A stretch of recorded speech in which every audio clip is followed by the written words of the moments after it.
81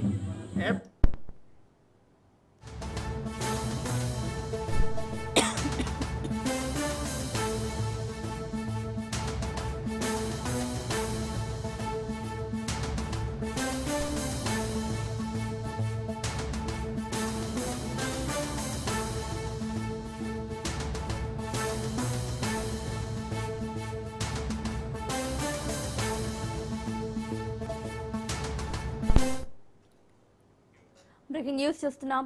AP employees మాజీ అధ్యక్షులు వెంకట్రామరెడ్డిపై ప్రభుత్వం వేటేసింది. ఉద్యోగం నుంచి డిస్మిస్ చేస్తూ ప్రభుత్వం ఉత్తర్వులు జారీ చేసింది. ఎన్నికల్లో వైసీపీకి ప్రచారం చేశారన్న ఆరోపణలతో చర్యలు తీసుకుంది. ఉద్యోగం నుంచి శాశ్వతంగా డిస్మిస్ చేయడంతో రిటైర్మెంట్ బెనిఫిట్స్ కోల్పోయారు వెంకట్రామరెడ్డి.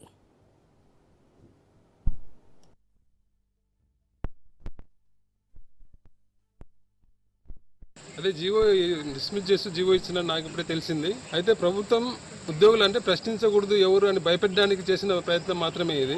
ఎందుకంటే ఉద్యోగులు రాజకీయాల గురించి మాట్లాడే అర్హత ఈ ప్రభుత్వానికి కానీ ముఖ్యమంత్రి గారికి కానీ లేదు. ఎందుకంటే మనందరికీ తెలుసు గత ప్రభుత్వం అంటే 2014-19 మధ్య ఉద్యోగులను రాజకీయంగా ఎలా వాడుకున్నారో మనందరికీ తెలుసు.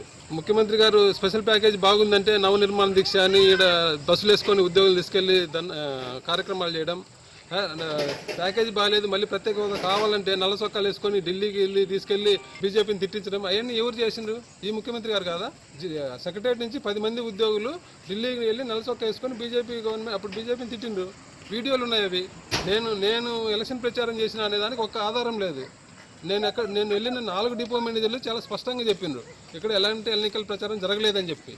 అయినా గవర్నమెంట్ ఆర్డర్ ఇచ్చింది. ఎందుకంటే అడ్డగోలుగా అంటే మా చేతిలో అధికారం ఉంది, ఎవరేం చేయలేరు అని.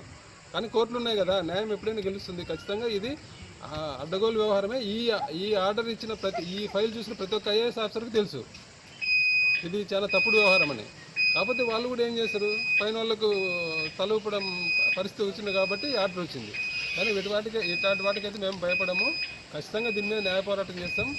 ఉద్యోగుల గురించి మాట్లాడితే ఇంకా గట్టిగా మాట్లాడతాం.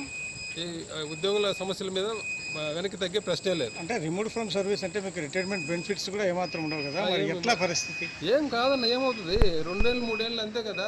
మళ్ళీ కోర్టులు ఉన్నాయి, కోర్టుల నుంచి న్యాయం జరుగుతుంది. మళ్ళీ మంచి ప్రభుత్వం వచ్చినప్పుడు మళ్ళీ ఇవన్నీ వస్తాయి. దానివల్ల నష్టం జరుగుతుంది. నేనేం భయపడ్డంలే, నేనేమి వీటి మీద ఏం కావడంలే. నన్ను భయపెట్టాలని చూస్తే ఇట్లాంటి వాటికి మేము భయపడేవాడిని. ఇదే అంశానికి సంబంధించి మరిన్ని అప్డేట్స్ మా ప్రతినిధి సంతోష్ అందిస్తారు. సంతోష్,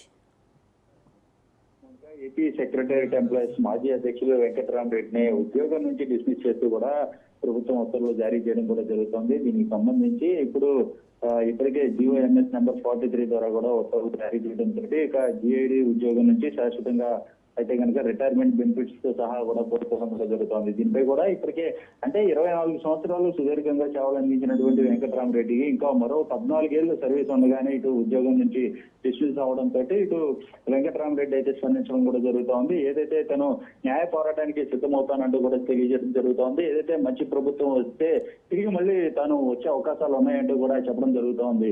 ఏదేమైనప్పటికీ ఇటు తాను ఎన్నికలకి ఒక పార్టీకి సంబంధించి ఎన్నికలకి సంబంధించినటువంటి ఏదైతే ఇటు తాను క్యాంపెయినింగ్ లో పాల్గొన్నారు, అదేవిధంగా ఉద్యోగంలో ప్రలోభం చేశారు అన్న దానిపై అయితే కనుక అన్న ఆరోపణలపై దీనికి సంబంధించి ప్రభుత్వం అయితే కనుక ఉద్యోగం నుంచి డిస్మిస్ చేస్తూ కూడా ఉత్తర్వులు జారీ చేసినటువంటి పరిస్థితి కూడా నెలకొన్నాయని తెలుస్తోంది. ఏదైతే ఇటు వెంకట్రామరెడ్డి సైతం కూడా తాను ఎటువంటి ప్రలోభాలు పెట్టలేదు, ఎవరి తరఫున కూడా నేను క్యాంపెయిన్ చేయలేదు అన్నటువంటి పరిస్థితులు కూడా కనబడతా ఉన్నాయి. అవసరమైతే కనుక ఎన్ని తెలుసుకోవచ్చు, ఎంక్వైరీ చేసుకోవచ్చు, కావాలనే నన్ను వేధింపులు గురి చేస్తున్నారు అన్న దానిపై అయితే కనుక స్పందించడం జరుగుతోంది. ఏదేమైనప్పటికీ ఇటు వెంకట్రామరెడ్డిని ఇటు సర్వీస్ నుంచి అయితే కనుక తొలగించడంతో దానికి సంబంధించి సెక్రటరీ ఎంప్లాయీస్ అయితే కూడా మనం వహిస్తున్నటువంటి పరిస్థితి కూడా కనపడుతున్నట్టు తెలుస్తోంది. ఎందుకంటే వెంకట్రామరెడ్డి గత ప్రభుత్వంలో చూసుకున్నట్లయితే కనుక ఏపీ సెక్రటరీ ఎంప్లాయీస్ అధ్యక్షులుగా కొనసాగడం, దానికి సంబంధించి ఏదైతే ఎంతో కీ రోల్ గా అయితే కనుక పోషించినటువంటి పరిస్థితులు కూడా నెలకొన్నాయి. కానీ ఇప్పుడు తాజాగా కూటమి ప్రభుత్వం అధికారంలోకి వచ్చిన వెంటనే కూడా ఏదైతే 2024 గవర్నమెంట్ లో కూటమి ప్రభుత్వం అధికారంలోకి రాగానే వెంకట్రామరెడ్డిపై సస్పెన్షన్ వేటు వేయడంతో ఇటు దీనికి సంబంధించి అంటే ఇప్పుడు సస్పెన్షన్ వేటు వేయడంతో పూర్తి స్థాయిలో ఉద్యోగాల నుంచి తొలగించడంతో తాను ఎంప్లాయీస్ పట్ల నేను ఎప్పుడు కూడా సమస్యల కోసం పోరాడతానంటూ కూడా స్పందించడం జరుగుతోంది. Monika. Right Santosh, thank you.